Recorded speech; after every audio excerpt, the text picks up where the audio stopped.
Assalamu alaikum wa rahmatullahi wa barakatuhu. Welcome to the second episode in the missiondawah.com online dawah training course with Abdul Rahim Green.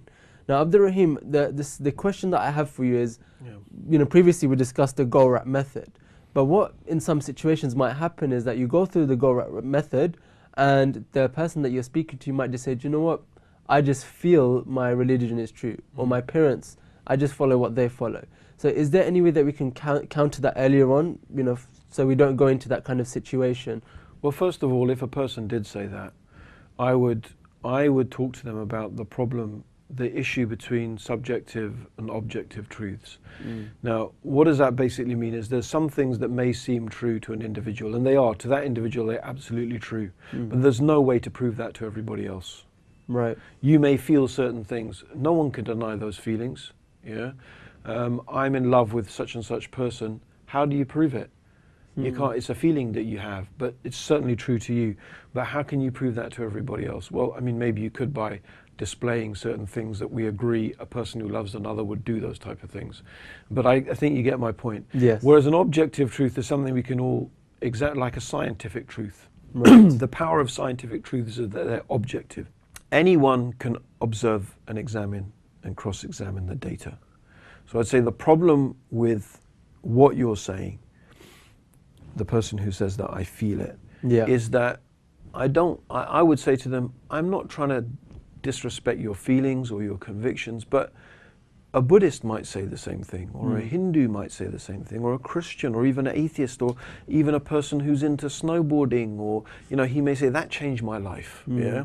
So the fact that something changed your life makes you feel good. Lots of other people can make the claims, and they believe different things. So why is your religion true where everyone else's is not true? And you've got no way of distinguishing except that's what I feel. So I think it's really problematic. It's not a useful way of trying to sort out what's the right religion from the wrong religion.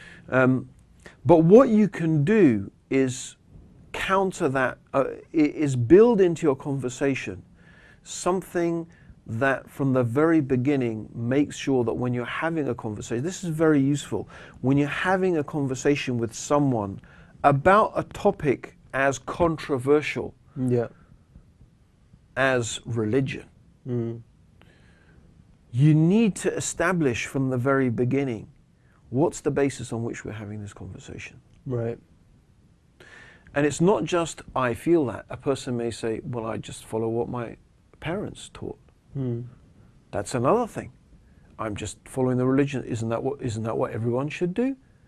So from the very beginning, to counter those type of objections, which are not really objections, or to encounter you having to sort of go right back from the beginning, why not introduce from the beginning the idea that we're going to have a conversation and we're going to use our common sense and reason to come to conclusions. Right.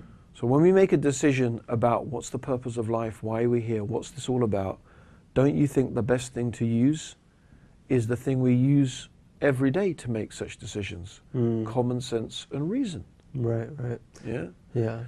So that's the benefit of it. So in GORAP, before you GORAP, it's very useful if you can. And it depends. I mean, everything depends. Every situation's different. But again, that's my basic.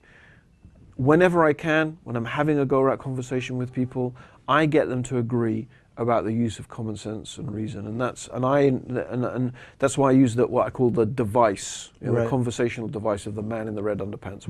What would you do if a man wearing nothing but, you could use whatever you like, maybe you don't feel comfortable, sisters might not feel comfortable, mashallah, about mentioning a man in red underpants. Some sister says the man in the whatever, no problem, that's whatever you feel comfortable with.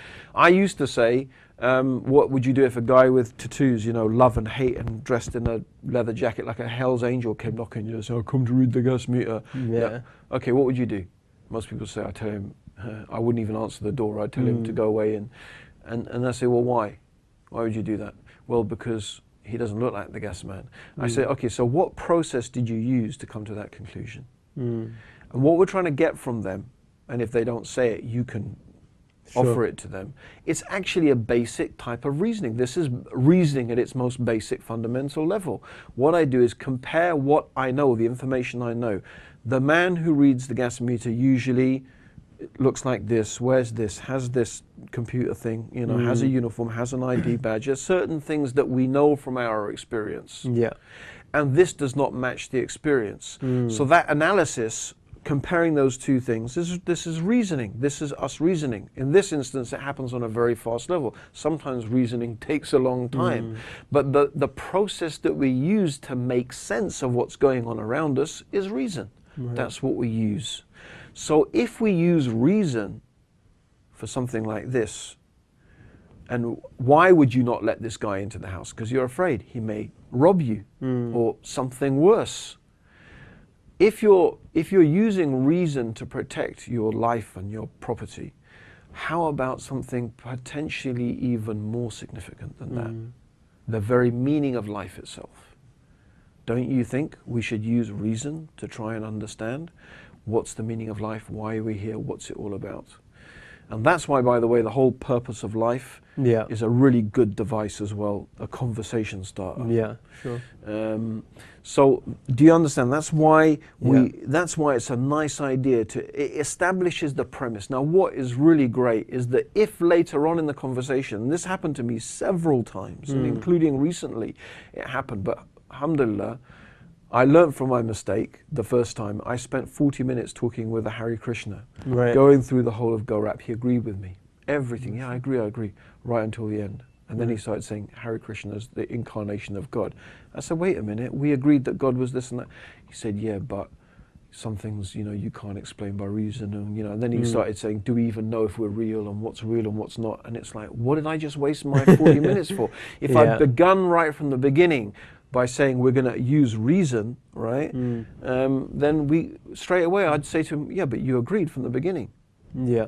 And alhamdulillah, recently, you know, now I've incorporated that. I had a very memorable conversation I had with a Christian, and the same thing I went through Gaurap, but this time I started by getting him to agree. The man in the red underpants. Now, the nice thing was, further on the conversation, when we got to this issue of Jesus being the Son of God, and he said, yeah, but you know, you can't understand these things. And I said, do you remember the man in the red underpants? Do you remember what we agreed, right? And he just went, oh yeah. Yeah. You see, so the thing was, we'd agreed. So why are you throwing reason out of the window now? You know, you have to give a reason why you're throwing reason out of the window. Right. Yeah. So that's why it is beneficial. And so really Gaurap's based upon a lot of experience, you know. Maybe it doesn't happen. Maybe the person, you know, and I've had conversations where I haven't had to. In 10 minutes I've gone through the basics and the person's become Muslim. But you know, generally if you're going to have that conversation, it's very useful to introduce that. And the reason is so that later on a person doesn't pull out the joker. Because that's what it's like. It's like pulling out the joker. Yeah, it's like, oh, you know, and then you have to sort of go back to the beginning, or you might think, why did I bother with this conversation? So that's the benefit of introducing the importance of why we're going to use reason, why we're going to use common sense. Let's agree. That's what we're going to use to make a decision about these things. Okay. So basically, just from, you know, before you start the conversation or going into the Gaurap, you just say to them, firstly, you know, we're going to agree to use common sense, reason, and experience. Do you agree upon that? That we should use that? I mean, basically you say, would you agree that the best way to understand, I mean, you should give them some examples. Yeah, show them that, look, this is what we use all the time to make our decisions. Yes, yeah. So why not use it for this conversation as well? Now, I mean, occasionally that may itself be a different conversation which we don't deal with. Sure. And you may learn that as you get more advanced in dawah. A person may say, no, I don't agree to use it. So what do you say then? That's a whole different topic, yeah? Sure. But I haven't actually met anyone yet who said that. But there will be one. I'm sure there will be one. And, you know, there's ways to deal with that as well. Right. You know? But generally, what can you say? You know, why would you use? And then even if a person, this is what you would respond to them with, even if a person says, no, we don't use reason, they have to give a reason why they don't use reason. And everything has to be explained through reason. Okay, excellent. Jazakallah khair, Abdul Rahim. So this has been the second episode in our online Dawah training course series. So inshallah, we'll be seeing you in the next episode where we'll be discussing God's existence. Assalamu alaikum wa rahmatullahi wa barakatuhu.